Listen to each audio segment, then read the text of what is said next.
নমস্কার, আমি দিবাকর। আপনারা দেখছেন জাগরণ বাংলা। গত দুদিন ধরে সোশ্যাল মিডিয়াতে একটা খবর নিয়ে খুব চর্চা হচ্ছে, আপনাদেরও নিশ্চয়ই চোখে পড়েছে। জলপাইগুড়ির মেয়ে স্বপ্না বর্মনের বাড়িতে নাকি কেউ বা কারা আগুন ধরিয়ে দেওয়ার চেষ্টা করেছিল। এই নিয়ে স্বপ্না বর্মন গতকালকে থানায় গিয়ে অভিযোগ জানিয়েছে। স্বপ্না বর্মনের দাবি, তৃণমূলের টিকিটে প্রার্থী হয়ে ভোটে হেরে যাওয়ার কারণেই তার বাড়িতে নাকি আগুন লাগিয়ে দেওয়ার চেষ্টা হয়েছে। যদিও কে বা কারা আগুন লাগানোর চেষ্টা করেছে সেটা স্বপ্না বর্মন জানে না, স্বপ্না বর্মন দেখেনি। এমনকি স্বপ্না বর্মনের পরিবারের কোনো সদস্য দেখেনি কে বা কারা আগুন লাগিয়ে দেওয়ার চেষ্টা করেছে। স্বপ্না বর্মনের একুল ওকুল দুকুলি গেছে তৃণমূলের ফাঁদে পড়ে। রেলের চাকরি ছেড়ে স্বপ্না বর্মন তৃণমূলে যোগ দিয়েছিল। ভারত সরকার স্বপ্না বর্মনকে রেলে চাকরি দিয়েছিল, একেবারে ইন্সপেক্টর পদে। স্পোর্টস কোটাতে যে চাকরি হয় সেই কোটাতে স্বপ্না বর্মনকে ভারত সরকার চাকরি দিয়েছিল। সেই চাকরি ছেড়ে দিয়ে তৃণমূলের ফাঁদে পড়ে স্বপ্না বর্মন ভোটে দাঁড়িয়েছিল। স্বপ্না বর্মনকে তৃণমূল টোপ দিয়েছিল, ওই আসন থেকে যদি স্বপ্না বর্মন জিততে পারে তাহলে তাকে পশ্চিমবঙ্গের ক্রীড়ামন্ত্রী করা হবে। সেই লোভে পড়ে স্বপ্না বর্মন চাকরি ছেড়ে দিয়েছে, যেই চাকরির জন্য হাজার হাজার লক্ষ লক্ষ ছেলেমেয়েরা রাত দিন পরিশ্রম করে, কিন্তু সেই চাকরিটা পায় না। সেই চাকরি স্বপ্না বর্মন ছেড়ে দিয়েছিল শুধুমাত্র ক্রীড়ামন্ত্রী হওয়ার স্বপ্ন নিয়ে। এবার একুল ওকুল দুকুলি গেছে, ভোটে হেরেছে, বিপুল ভোটে হেরেছে বিজেপি প্রার্থীর কাছে। এখন স্বপ্না বর্মন নতুন নাটক শুরু করেছে। তৃণমূল তো আর পাত্তা দিচ্ছে না। যে তৃণমূল স্বপ্না বর্মনকে লোভ দেখিয়ে, স্বপ্না বর্মনকে টোপ দিয়ে ভোটে দাঁড় করিয়েছিল, চাকরি ছাড়িয়েছিল, সেই তৃণমূল স্বপ্না বর্মনকে আর কোনো রকম পাত্তা দিচ্ছে না, কোনো রকম যোগাযোগ রাখছে না। জেলা নেতৃত্বও কোনো খোঁজ খবর রাখছে না। তৃণমূলের যারা নেতা রয়েছেন, বড় বড় নেতা, মমতা বন্দ্যোপাধ্যায়, অভিষেক বন্দ্যোপাধ্যায়, তারাও এখন স্বপ্না বর্মনের খোঁজ খবর রাখছেন না। সেই কারণেই স্বপ্না বর্মন এই পরিকল্পনাটা করেছেন। তার আশেপাশের যারা মানুষজন রয়েছেন, প্রতিবেশী যারা রয়েছেন, তারাই এই অভিযোগটা করছেন। বিজেপি নেতারা এই অভিযোগ করছেন না। স্বপ্না বর্মনের যারা প্রতিবেশী রয়েছেন তারা অভিযোগ করছেন যে স্বপ্না বর্মন নাটক করছে নিরাপত্তা নেওয়ার জন্য, সরকারি নিরাপত্তা নেওয়ার জন্য এবং চাকরিটা ফিরে পাওয়ার জন্য সিম্প্যাথি নেওয়ার চেষ্টা করছেন স্বপ্না বর্মন, এবং তার দাদা এই আগুনটা লাগিয়েছে সিম্প্যাথি নেওয়ার জন্য। এই অভিযোগ কিন্তু বিজেপির কোনো নেতাকর্মী সমর্থকরা করছেন না। স্বপ্না বর্মনের যারা প্রতিবেশী রয়েছেন তারাই এই অভিযোগটা করছেন। যারা স্বপ্না বর্মনের বাড়ির আশেপাশে থাকেন, কোনো রাজনৈতিক দল করেন না, তারা অভিযোগ করছেন স্বপ্না বর্মনের দাদা এলাকায় মাতব্বরি করতেন। স্বপ্না বর্মন তৃণমূলে যোগ দেওয়ার পরে মানুষকে হুমকি দিতেন, দেখে নেবো 4 তারিখের পরে, এই করে দেবো, সেই করে দেবো, এইভাবে মানুষকে ভয় দেখাতেন, হুমকি দিতেন। আজকে তারা অভিযোগ করছেন যে এগুলো সবই নাটক। তারাও পাল্টা গিয়ে থানায় অভিযোগ করেছেন। কি বলছেন এলাকার মানুষ আপনার আগে শুনুন। তৃণমূলের রাজগঞ্জের প্রার্থী ছিলেন, গতকাল তার বাড়িতে আগুন লাগিয়ে কি বলছেন?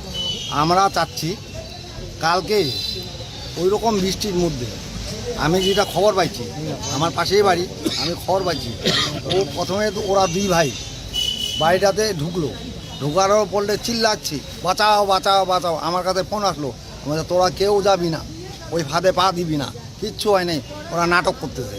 আমি এদের নাটক আমরা তো আজকের থেকে জানি না, সেই কাল থেকে আমরা এদের নাটক জানি। ব্যাপারটা হচ্ছে ওরাই আগুন লাগাই দিছে। আগুন তো সেইরকমভাবে কিছু লাগে নাই।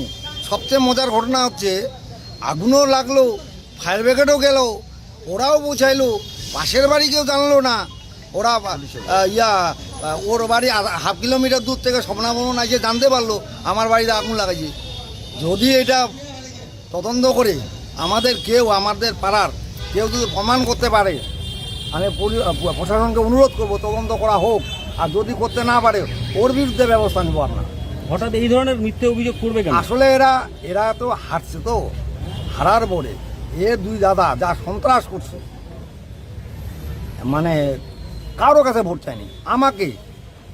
আমার ওর জেঠু আমাকে তো বলছে 4 তারিখে তোর গাড়ি টাড়ি বাড়ি সব ভাঙবো। আমরা ভয়ে ছিলাম, আমরা যেহেতু হারা পার্টি, হ্যাঁ, আমরা কিছু বলি নাই। আমাদের কাছে কারোর কাছে ভোট চায়নি। ওরা বাড়ির থেকে বের হইতে পারতেছে না। বলছি একটা জিনিস দেখতে পাচ্ছি, এই বিরুদ্ধে ব্যাপার হচ্ছে উনি একটা ফট করে একটা ডিসিশন নিল, একটা রাজনীতি দলে চলে গেলেন। আমি তো 18 দিন ছিলাম ওর বাড়িতে, সবসময় কন্টিনিউ ছিলাম যখন জিতে আসে। এবং জেতার পরে এত কিছু করার পরেও আমাদের 6টা ছেলে এখনও কেস চলতেছে। কে কেস করলো? স্বপ্না বর্মন। একটা ছেলে 45 দিন পর বের হলো, 5টা ছেলে এখনও, 6টা ছেলে এখনও হাজির আছে। স্বপ্না বর্মন জেল স্বপ্না বর্মন ক্ষমতার অপব্যবহার। তখন তো রাজনীতিকে ছিল না, ও দাদা দুটা তো ভালো না। আমি এখনও বলছি, খবর নিয়ে সবাই যাও খোঁজ খবর নেও দাদা দুইটা পাড়ার কীরকম আশেপাশে।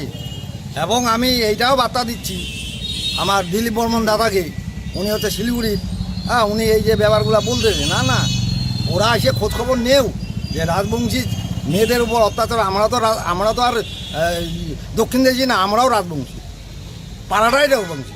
এই যে ওর জেঠেও সেদিন সকালবেলা ভোট দিতে এখন দেখতে পারে না।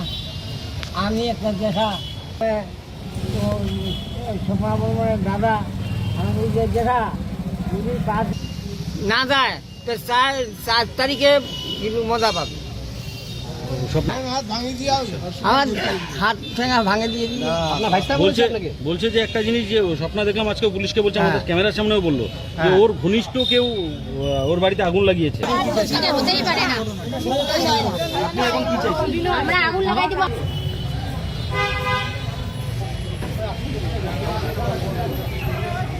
বাড়িতে নিজে ওরা আগুন লাগিয়ে দিচ্ছে।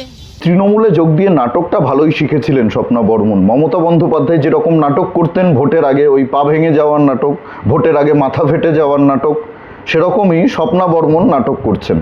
আমি একেবারে দায়িত্ব নিয়ে বলছি, কেউ স্বপ্না বর্মনের বাড়িতে আগুন লাগানোর চেষ্টা করেনি। যদি আগুন লাগানোর চেষ্টা করতো তাহলে স্বপ্না বর্মনের পুরো বাড়ি পুড়িয়ে দিত। কেউ স্বপ্না বর্মনের বাড়িতে আগুন লাগানোর চেষ্টা করেনি। এলাকাবাসী যে অভিযোগটা করছে সেটাই সত্যি। যদি সঠিক তদন্ত হয় একেবারে সত্যিটা সামনে আসবে। নিজেরাই আগুন ধরিয়ে দিয়ে, বাড়ির এক কোণায় আগুন ধরিয়ে দিয়ে জল দিয়ে নিভিয়ে সেটা নিয়ে একেবারে সিম্প্যাথি নেওয়ার চেষ্টা করছে যাতে চাকরিটা ফিরে পায়। যে চাকরিটা ছেড়ে দিয়েছিল সেই চাকরিটা এখন তো একুল ওকুল দুকুলি গেছে। ক্রীড়ামন্ত্রী হওয়ার স্বপ্নটা তো ভেঙে চুরমার হয়ে গেছে, বিধায়কও হতে পারলো না। এখন কি করবে, কি করে খাবে? এত সুন্দর চাকরি, এই চাকরিটা তো আর ফেরত পাওয়ার কোনো সুযোগ নেই। নিজে থেকে চাকরি ছেড়ে দিয়েছে। এই চাকরিটা যাতে ফেরত পায় সেই জন্যই এইসব নাটক করছে। একটা যদি সরকারি নিরাপত্তা পায় সেই জন্য এই নাটক করছে। এইসব নাটক করে কোনো লাভ হবে না। শুধু তৃণমূলকে দোষারোপ করেও লাভ নেই। স্বপ্না বর্মন তো বাচ্চা মেয়ে না, নাবালিকা না, যে ভুলিয়ে ভালিয়ে তৃণমূল লোভ দেখিয়ে লজেন্স খাবো, চকলেট খাওয়াবো বলে তৃণমূলের প্রার্থী করে দিয়েছিল। স্বপ্না বর্মনের ভেতরেও তো সেই লোভটা ছিল, সেই উচ্চাকাঙ্ক্ষা ছিল। সেই কারণেই তো রেলের চাকরিটা ছেড়ে দিয়েছিল স্বপ্না বর্মন। এই চাকরির জন্য কত হাজার হাজার লক্ষ লক্ষ ছেলে মেয়ে কত পরিশ্রম করে, তারপরেও সবাই চাকরিটা পায় না। সেরকম চাকরি স্বপ্না বর্মনকে ভারত সরকার দিয়েছিল। সেই চাকরি স্বপ্না বর্মন ছেড়ে দিয়েছিল। ক্রীড়ামন্ত্রী হবে। আজকে একুল ওকুল দুকুলি গেছে, তাই এইসব নাটক করতে হচ্ছে। এলাকাবাসী তো মিথ্যে কথা বলবে না। বিজেপি নেতারা না হয় মিথ্যে অভিযোগ করতে পারে, সাধারণ এলাকাবাসী যারা রয়েছেন, প্রতিবেশী যারা রয়েছেন, তারা কেন মিথ্যে কথা বলবে? তাদের কি স্বার্থ রয়েছে? তারা তো মিথ্যে কথা বলে লাখ টাকা পাবে না বিজেপি থেকে। তাদেরকে কেউ ভয় দেখায়নি, উল্টে তাদেরকে ভয় দেখিয়েছে এতদিন স্বপ্না বর্মনের পরিবারের লোকেরা। স্বপ্না বর্মনের দাদা স্বপ্না বর্মন থ্রেট করেছে। এখন এইসব কান্নাকাটি করে লাভ নেই, এইসব নাটক করে কোনো লাভ নেই, কিছুতেই কিছু হবে না। একুল ওকুল দুকুলি গেছে, এখন ঘরে বসে কান্নাকাটি করুন, ছোটো মোটো কোনো ব্যবসা করে বা যে কোনোভাবে হোক সংসারটা চালানোর চেষ্টা করুন। এই বিষয়ে আপনাদের কি মতামত অবশ্যই কমেন্টে জানাতে ভুলবেন না। আর ভিডিওটি ভালো লাগলে প্রচুর পরিমাণে শেয়ার করুন, সকলের কাছে পৌঁছে দিন। আর আমাদের জাগরণ বাংলা ইউটিউব চ্যানেলে নতুন হলে অবশ্যই চ্যানেলটি সাবস্ক্রাইব করে পাশে থাকুন, পাশের বেল আইকনটি প্রেস করে দিন। আমাদের প্রতিটি ভিডিওর নোটিফিকেশন আপনাদের কাছে সবার আগে পৌঁছে যাবে।